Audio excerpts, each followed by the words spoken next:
आज जो भाया पाग सांग मैंने मोर इच्छा है टिके देसी चिकेन खाइबापी तो से मुझे चली करीम भाई दुकान को एवं भाई कहली भाई मत टे देसी चिकेन बनईकी दे दियो। भाई को चिकेन आनी सारिकी भल से धोइली।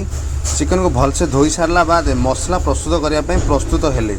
मसला प्रस्तुत आमर ए धीरे धीरे होगला एवं तापर मसला को कषापी मु बसिली चुली पाखे।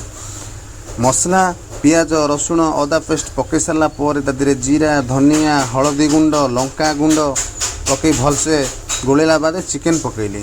चिकेन को भल से मसला सहित गोलेबा आरंभ कले। चिकेन सहित मसला धीरे धीरे धीरे धीरे एवं मिसीगला। तापर आम कटा होता आलू जहाँ को आम तेल भाजिकी रखी ताकू एवं धीरे धीरे पकईदेली।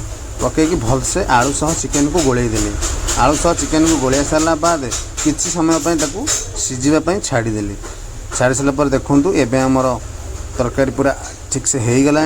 तरकारी पूरा बनीगला। ग्रेवी देखूँ कौ भाया टाइप ग्रेवी आसी टे गरम मसला पकईकी गरम गरम सेर्व करी।